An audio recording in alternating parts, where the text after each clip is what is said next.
I'm Wendy Sue Johnson, and I am here today with Dan Vandewater, the Executive Director of Business at the Eau Claire Area School District, and our local expert on funding formulas and budgets for school districts. Welcome, Dan. Thank you, Wendy. So I think you just wanted to start off by telling us a little bit of background on how the current funding formula came to be in Wisconsin. Mm-hmm. Well, I've been in the school business end of school operations since 1976, so I've seen a lot of change over the years. The most significant change occurred in the 1993-94 school year when it comes to school finance. Prior to that time, school budgets were put together by figuring out what your expenditures or your projected expenditures were going to be, trying to guess at what your revenues would be to offset those expenditures, and the last thing that you calculated was the property tax. Well, in school revenue terms, there are two main sources of revenue. One is what is called general state aid, and the other is the local property tax. And what would happen in those years is expenditures would grow. You would hopefully have increasing state aid to cover increases in expenditures, but the increase in state aid was never enough to do that, and so property taxes would grow and grow and grow. At the same time, state aid would grow and grow. So the dilemma was, how do you control both state aid and local property taxes and keep them from escalating at too great of a pace?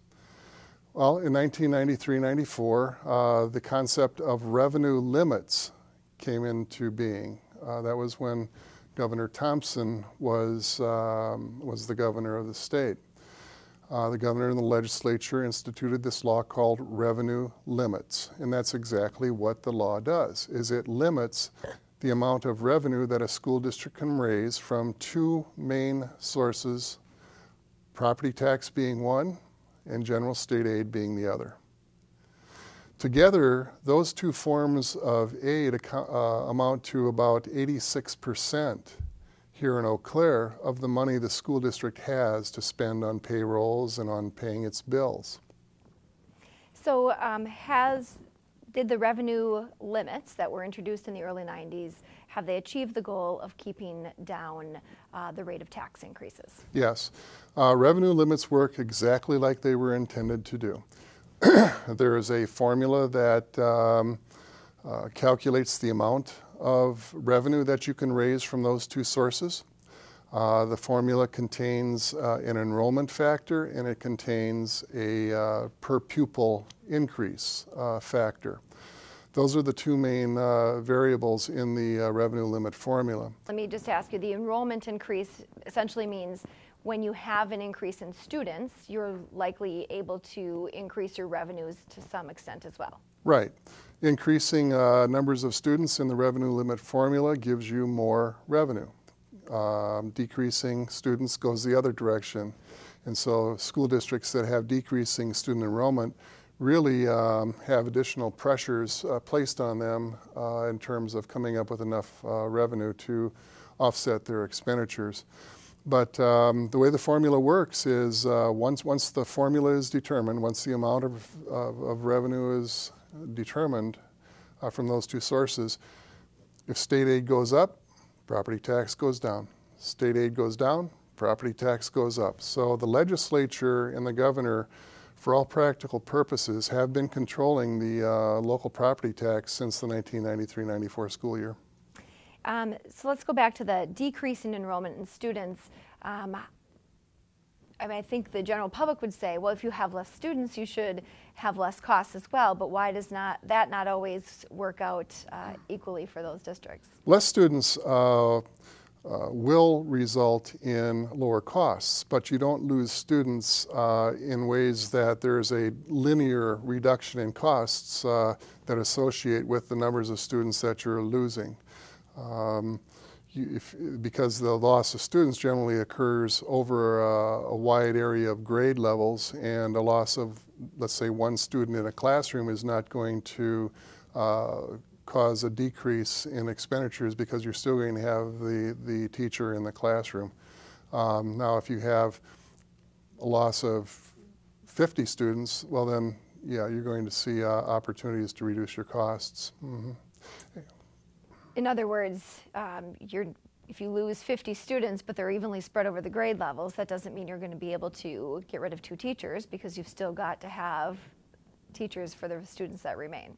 That's correct. Or bus routes, or whatever it might be. Or whatever it might be. That's right. Mm-hmm. Now, you said the other piece of the formula besides enrollment that affects how much revenue schools can have is the per pupil increase. Could you explain what that is? Yes. When revenue limits were first enacted, every year the amount of revenue you were allowed to raise was increased by what is referred to as a pupil increase factor. Originally, that was pegged to the consumer price index. And so from the early years, 1993, 94, through the 2008-2009 school year, that's how it worked. The CPI drove the increase. I've seen it as high as $275 per student, which does increase the amount of revenue available to a school district to the point that it can pay for increases in expenditures. So as inflation goes up, the amount of money you can spend on school operations went up as well. Right. Now, with the Doyle administration, for the 2009-2010 school year, the revenue limit formula dropped the CPI component. And so the per pupil increase moved to a flat dollar amount. And the year before it moved to flat dollar, the increase was $275. The year that it went to flat dollar, it was $200. And then it dropped off from there. The last 2 years, the per pupil increase has been $75. And in the current budget, which is likely to pass now, it's going to be a zero increase for 2 years, and until that changes, zero for the foreseeable future. So is that essentially a major reason that schools are in difficult budget times, is because the state has not allowed schools to increase their revenues at the cost of inflation, or even a portion of the cost of inflation? That's correct.